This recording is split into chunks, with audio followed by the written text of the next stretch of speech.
నమస్తే అండి, మీ ఎర్రంరెడ్డి తిరుపతి రెడ్డి. ఈరోజు కాంగ్రెస్ పార్టీ ఎల్బీ స్టేడియంలో భారీ బహిరంగ సభ అని పేరు చెప్పుకుంటూ నిర్వహించింది. ఈ సభకు వచ్చింది కొన్ని వేల మంది మాత్రమే. మొన్న వరంగల్లో మనం బీఆర్ఎస్ పార్టీ సభ జరుపుకుంటే దాంట్లో వచ్చిన దాంట్లో 10% కూడా రాలేదు. ఎందుకంటే అధికారంలో పార్టీ పెట్టినటువంటిది వాళ్ళ సాక్షాత్ వాళ్ళ జాతీయ అధ్యక్షుడు వచ్చి అయినప్పుడు నిర్వహించినటువంటి ఈ పార్టీ బహిరంగ సభ ఒక రకంగా అట్రప్లాప్ అయినట్లే. ఇందులో మన ముఖ్యమంత్రి గారు రేవంత్ రెడ్డి గారు శుద్ధ అబద్దాలు, 100% అబద్దాలు చెప్పాడు. నెంబర్ 1 తీసుకుందాం. 60,000 ఉద్యోగాలు ఇచ్చాం మీరు రాగానే అన్నాడు. ఒక్క ప్రవేశ పరీక్ష, ఒక్కటైనా పోటీ పరీక్ష పెట్టావా? దాంట్లో ఏమైనా రిక్రూట్మెంట్ చేశావా? కేసీఆర్ గారు ప్రభుత్వము నిర్వహించినటువంటి పోటీ పరీక్షల్లో సెలెక్ట్ అయిన వాళ్లకు నువ్వు నియామక పత్రాలు ఇచ్చావు. ఇది శుద్ధ అబద్దం. 60,000 ఉద్యోగాలు ఇవ్వడం అనేది శుద్ధ అబద్దం. అంటే కాంగ్రెస్ అంటేనే అబద్దం అంటానికి ఇది ఒక చిన్న సాక్షాత్తు వాళ్ళ జాతీయ అధ్యక్షుడు మల్లికార్జున ఖర్గే గారి సమక్షం లోపల కొన్ని వేల మంది ప్రజలు వస్తే వాళ్ళ ముందు శుద్ధ అబద్దం ఇది. నెంబర్ 2, దాదాపు మేము 1,00,000 ఉద్యోగాలు కార్పొరేట్ అంటే ప్రైవేట్ ఇండస్ట్రీలో 1,00,000 ఉద్యోగాలు ఇచ్చాము.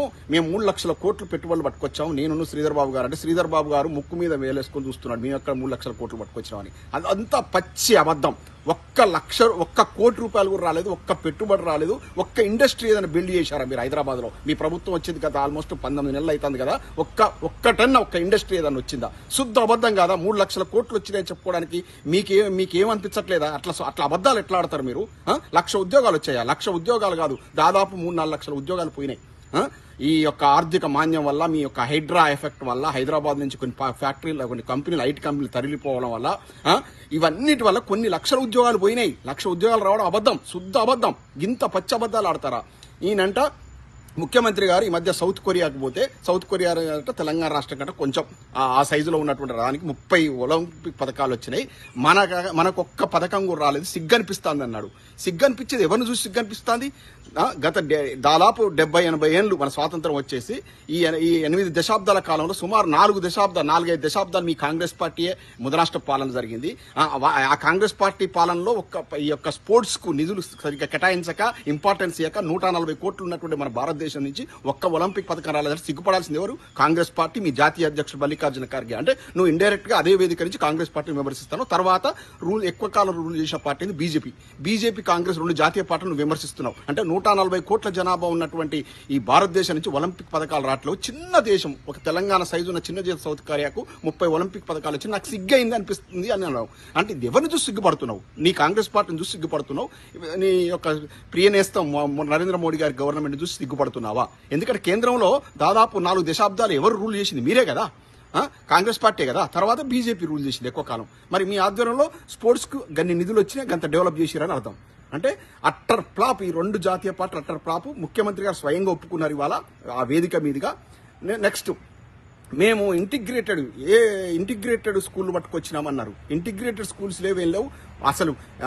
ఉన్నటువంటి జూనియర్ కాలేజీలకు, డిగ్రీ కాలేజీలకు, ఇంజనీరింగ్ కాలేజీలకు, ఫార్మసీ కాలేజీలకు వాళ్ళకి ఫీజు రియంబర్స్మెంట్ ఇక ఇప్పటి వరకు కూడా 4వ సంవత్సరం చదువుతున్న విద్యార్థులకు కూడా వాళ్ళ సెకండ్ ఇయర్ ఫీజు రియంబర్స్మెంట్ వీళ్ళు వచ్చి 2 ఏళ్లు కావస్తుంది. 2 ఏళ్ల నుంచి ఫీజు రియంబర్స్ లాగా కాలేజీలు, స్కూళ్లు అన్ని మూతపడే పరిస్థితి వచ్చింది. మొత్తం ఏమనంటే సన్నబియ్యం, ఒక్కసారి సన్నబియ్యం ఇచ్చారు.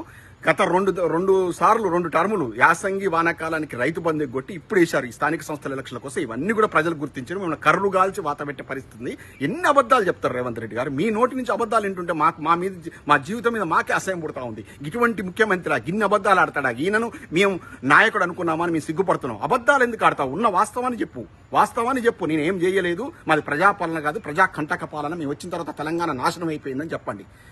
ఇంకా ఈ కాంగ్రెస్ పార్టీ అన్ని అబద్దాలు కాదు. తెలంగాణ ప్రభుత్వం 1000 గురుకులాలు పెట్టింది. తెలంగాణ ప్రభుత్వం అట గత 10 ఏళ్లట బీఆర్ఎస్ ప్రభుత్వం అట ఏమి విద్యను నిర్లక్ష్యం చేసిందట. టంచన్గా ఫీజు రియంబర్స్మెంట్ ఇచ్చారు.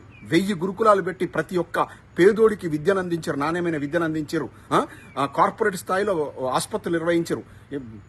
ఒక సువర్ణాధ్యాయం అది. మన తెలంగాణ రాష్ట్రం ఏర్పడిన తర్వాత గత 10 ఏళ్ల చరిత్ర అనేది, 10 ఏళ్ల కేసీఆర్ గారి పాలన అనేది ఒక సువర్ణ యుగం అది. మీరు వచ్చిన తర్వాత ముదనాశనం చేశారు, తెలంగాణ సర్వనాశనం చేశారు. పచ్చబద్దాలు, 1000 మంది సాక్షిగా గన్ని పచ్చబద్దాలు ఆడటానికి మీకు ఏమనిపించట్లేదా? సిగ్గనిపించట్లేదా? ఏంది అవి? అన్ని అబద్దాలు ఆడతారా? ఇది ఒక ప్రజా కంటక పాలన. ప్రజలారా ఆలోచించండి. గిన్ని అబద్దాలు ఆడుతున్నారు. ఒక్క ఉద్యోగం మీరు ఇవ్వలే. మొత్తం కేసీఆర్ గారు నియమించినటువంటి వాళ్లకు మీరు నియామక పత్రాలు మాత్రం ఇచ్చారు 60,000 ఉద్యోగాలు. 1,00,000 ఉద్యోగాలు అబద్ధం.